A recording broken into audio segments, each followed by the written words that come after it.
Sir आपसे जानना चाहेंगे, हम अक्सर ऐसा देखते हैं कि जो भी नवजात बच्चे होते हैं उनमें अक्सर ब्लोटिंग की समस्या रहती है।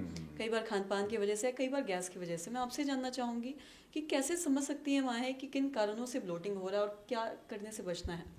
ये एक बहुत आम समस्या है, इसलिए हम समझते हैं कि ये आपका प्रश्न बहुत तर्कसंगत है।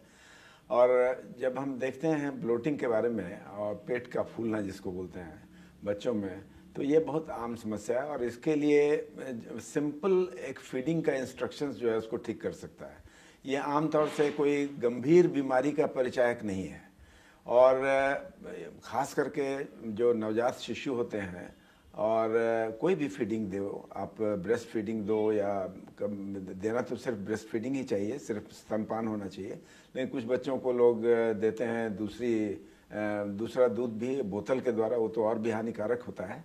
लेकिन अगर आप सिर्फ माँ का भी दूध देते हो तो आपको ये हिदायत रखनी चाहिए कि उसको अंतराल जो है उसका वो आमतौर से 15 से 20 रोज के बाद, इनिशियली तो आप हर बार उसको कोशिश करते हैं डिमांड फीड देने का, जब भी बच्चा रोए तो दीजिए।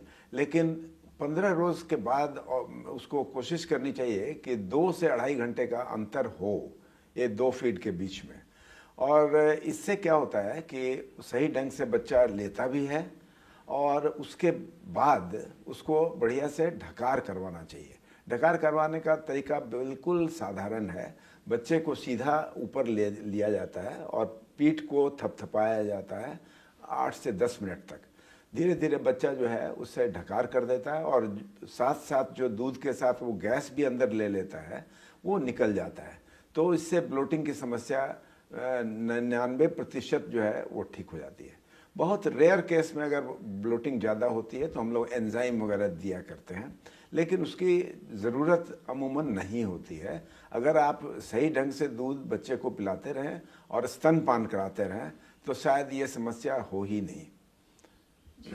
और साथ ही आपसे ये भी जानना चाहेंगे, क्या ब्लोटिंग खान पान की वजह से भी होता है? अगर हम 8-9 महीने के ऊपर से वाले बच्चों की अगर हम बात करें तो क्या उनमें ब्लोटिंग किसी खान पान की वजह से भी होता है? हाँ, अगर आप वैसे बच्चों को जब आपने खाना देना शुरू किया और ऐसे बच्चे जो आप खाना देने के बाद आपने देखा कि कुछ बाज़ार का चीज़ देना शुरू कर दिया या कुछ ऐसी चीज़ जिसमें कि मसाला का ज़्यादा हो नेचर, तो वो तब ब्लोटिंग भी हो सकता है बड़े बच्चों में। तो बड़े बच्चों के लिए एक अलग क्लास है जिसमें कि आपको समझना पड़ेगा कि उनमें फूड हैबिट की वजह से भी ब्लोटिंग हो सकता है और बाहर के खाने पीने में ज़रूर हो सकता है। तो ये बड़े बच्चों के लिए अलग समस्या है। जी। जी, और साथ ही सर आपसे ये भी जानना चाहेंगे कि अगर बार बार किसी को ब्लोटिंग हो रहा है तो ऐसे स्थिति में क्या करना चाहिए? देखिए, इसमें 2 चीज़ हम लोग अमूमन क्या करते हैं। कभी कभी हम लोग एक प्रोबायोटिक नाम की चीज़ होती है जो दे देने से अगर बच्चे को बार बार अगर हम ब्लोटिंग हो तो प्रोबायोटिक का प्रयोग 5 से 10 रोज करने पर वो ब्लोटिंग कम हो जाती है। और दूसरा है एंजाइम।